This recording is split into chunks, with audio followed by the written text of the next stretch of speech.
அன்பார்ந்த ஞானவழி YouTube channel நேயர்கள் அனைவருக்கும் வணக்கம். இந்த பதிவில் தனுசு ராசி அன்பர்களுக்கு செவ்வாய் பெயர்ச்சி பலன், குரு பெயர்ச்சி பலன், இந்த பதிவில் பலன்கள் காண்போம். சித்திரை மாதம் 9ஆம் தேதி வாக்கிய பஞ்சாங்கப்படி கும்பராசியிலிருந்து மீனராசிக்கு செவ்வாய் பகவான் பெயர்ச்சியாகிறார். சித்திரை மாதம் 18ஆம் தேதி மேச ராசியிலிருந்து ரிஷபராசிக்கு குரு பகவான் பெயர்ச்சியாகிறார். இந்த இரு கிரக பெயர்ச்சிகளும் தனுசு ராசி என்பதற்கு நல்ல மாற்றங்களை கொடுக்க போகிறது. தொழில் வேலையில் தடையில்லாமல் வருமானம் பெற முன்னோர்கள் பெரியோர்கள் காலங்காலமாக கடைபிடித்த எளிமையான பரிகாரம் தனுசு ராசி என்பர்கள் இந்த சித்திரை மாதம் செய்து தடையில்லாமல் உங்களுடைய வருமானம் பொருளாதாரத்தை உயர்த்தி கொள்ளுங்கள்.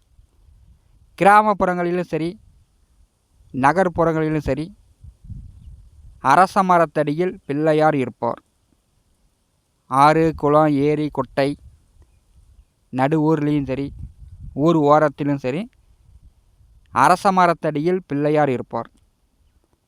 ஒரு குடம் நீர் கொண்டு போய் அரச மரத்தடி வேருக்கு ஊற்றி பிள்ளையாருக்கு பூ பழம் தேங்காய் ஊதுபத்தி கற்பூர தேவாரதனை காட்டி ஒரு நல்லெண்ணெய் தீபம் ஏற்றி பிள்ளையாரையும் அரச மரத்தையும் 9 நவகிரகங்கள், அதில் 7 நவகிரகங்கள் வலப்புறமாகவும் 2 நவகிரகங்கள் இடப்புறமாகவும் சுற்றுவது போல் 7 முறை வலப்புறமாகவும் 2 முறை இடப்புறமாகவும் பிள்ளையாரையும் அரச மரத்தையும் சுற்றும்போது குடும்பத்தில் திருமணத்தடை, புத்திரத்தடை, வேலை தொழில் வருமானத்தடை, கடன் பிரச்சனை, சண்டை சச்சரவுகள் எத்தனையோ பிரச்சனைகள் இருக்கிறது. அந்த பிரச்சனைகளெல்லாம் குறைவதை கண்கூடாக பார்க்கலாம். இது காலங்காலமாக முன்னோர்கள் கடைபிடிக்கக்கூடிய எளிமையான பரிகாரம். வாரத்தில் 7 நாட்கள், ஒவ்வொரு நாட்களுக்கும் ஒவ்வொரு விதமான பலன்கள் உண்டு. 7 நாட்களுக்குண்டான பலாபலன்களை காணலாம். திங்கட்கிழமை அரச மரத்தை வலம் வந்தால் வீட்டில் மங்கள காரியங்கள் எந்த தடையும் இல்லாமல் நடக்கும். செவ்வாய்க்கிழமை அரச மரத்தை வலம் வந்தால் ஜாதகத்தில் உள்ள செவ்வாய் தோஷம் நீங்கும்.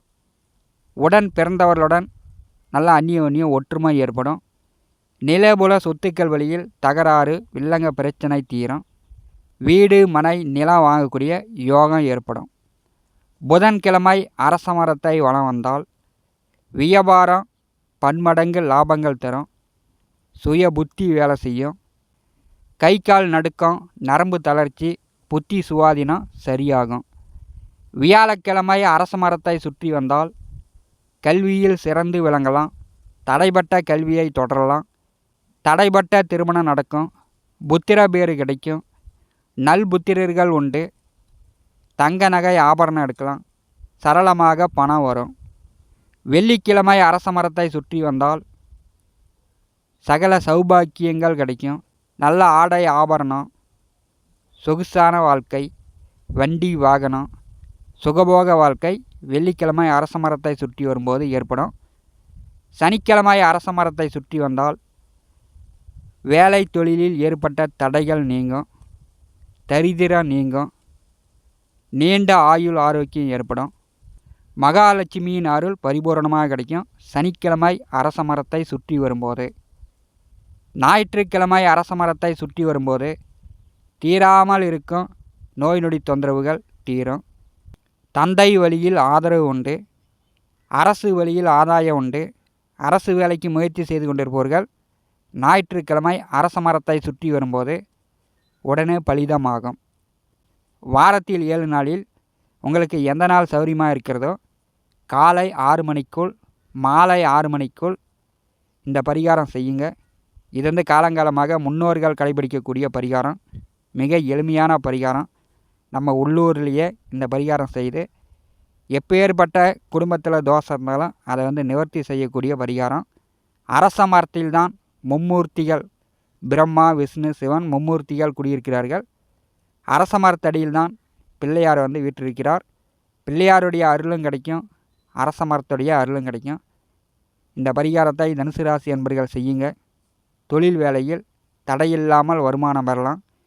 அடுத்த ஓராண்டு காலம் குருபகவான் 6ஆம் வீட்டில் அமர்ந்து எந்த பிரச்சனையும் இல்லாமல் தனுசு ராசி என்பர்கள் அதிலிருந்து மீண்டு வந்து விடலாம்.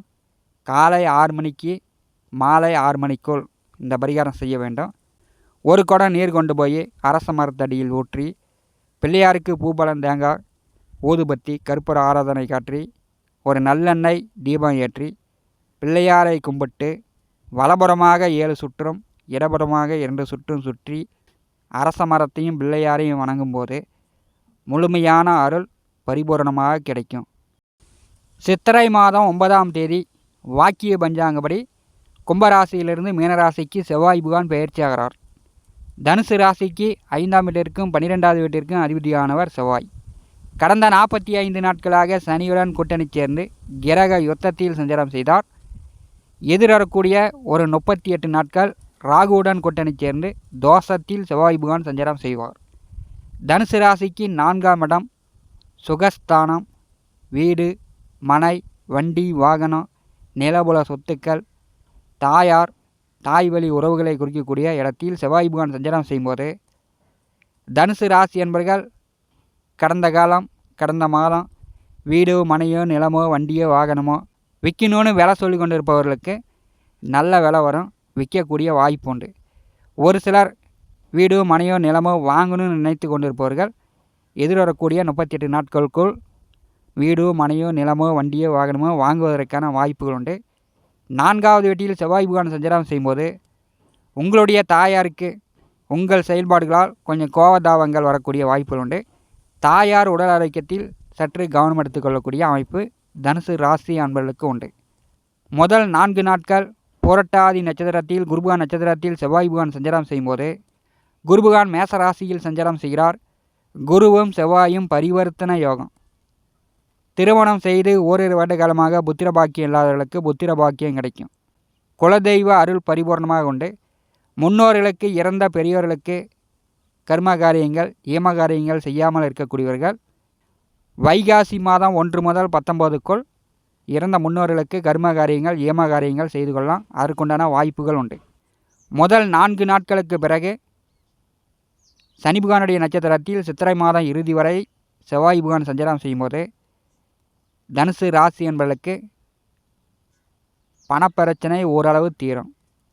செவ்வாய் பகவானுடைய நேர் 7ஆம் பார்வை தொழில்ஸ்தானமான 10ஆம் வீட்டின் மேல் விழுகிறது. அங்கே கேது அமர்ந்திருக்கிறார். இதுவரை கேதுவால் ஏற்பட்ட தடை, தாமதம், தொழில் வேலையில் வருமான குறைபாடு பெரும்பாலும் தனுசு ராசி என்பவர்களுக்கு தீரும். தொழில் வேலையில் ஓரளவு வருமானம் சம்பாதிக்கலாம். வெளியூர், வெளியிடம், வெளிநாடுகள் சார்ந்த வேலை தொழில் தேடிக்கொண்டிருக்கக்கூடிய தனுசு ராசி என்பவர்களுக்கு இந்த சித்திரை மாதம் 9ஆம் தேதிக்கு பிறகு முயற்சி செய்யுங்க, அதற்குண்டான வாய்ப்புகள் உண்டு. செவ்வாய் பகவானுடைய 8ஆம் பார்வை லாபஸ்தானமான 11வது வீட்டின் மேல் விழுகிறது. வெளியூர், வெளியிடம், வெளிநாடுகள் சார்ந்த தொழில் வேலை வாய்ப்புகள் உண்டு. செவ்வாய் பகவானுடைய 4ஆம் பார்வை தனுசு ராசிக்கு 7ஆம் வீட்டின் மேல் விழுகிறது. கணவன் மனைவிக்குள் சில பிரிவுகள், சில கோபதாபங்கள் வருவதற்கான வாய்ப்புகள் உண்டு.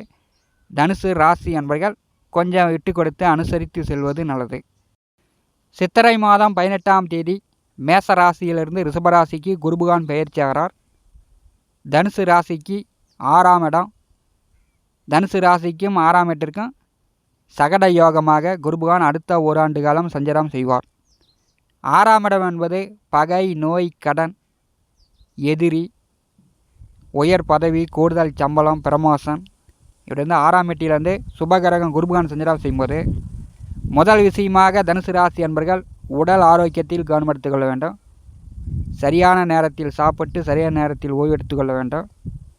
ஃபஸ்ட்டு விஷயமாக உங்களுடைய உடல் ஆரோக்கியத்தில் கவனம் எடுத்துக்கொள்ளுங்கள். 6ஆம் வீட்டிலே குருபகான் சஞ்சாரம் செய்யும்போது பெரும்பாலும் கடன் பிரச்சனை இருந்துச்சுன்னா, பெருங்கடன் இருந்துச்சுன்னா கடனை கட்டலாம்.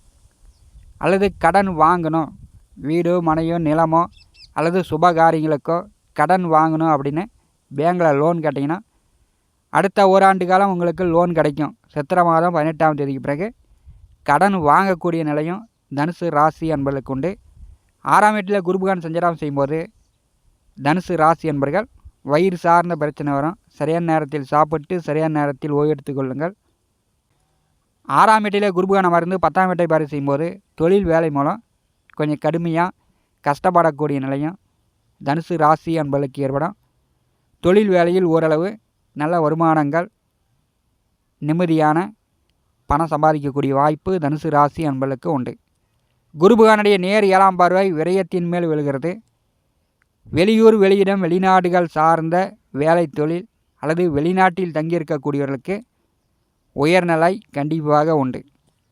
பூர்வீகத்திலேயே இருக்கக்கூடியவர்களுக்கு கொஞ்சம் கஷ்ட நஷ்டங்கள், தொந்தரவுகள் வரக்கூடிய வாய்ப்புகள் உண்டு.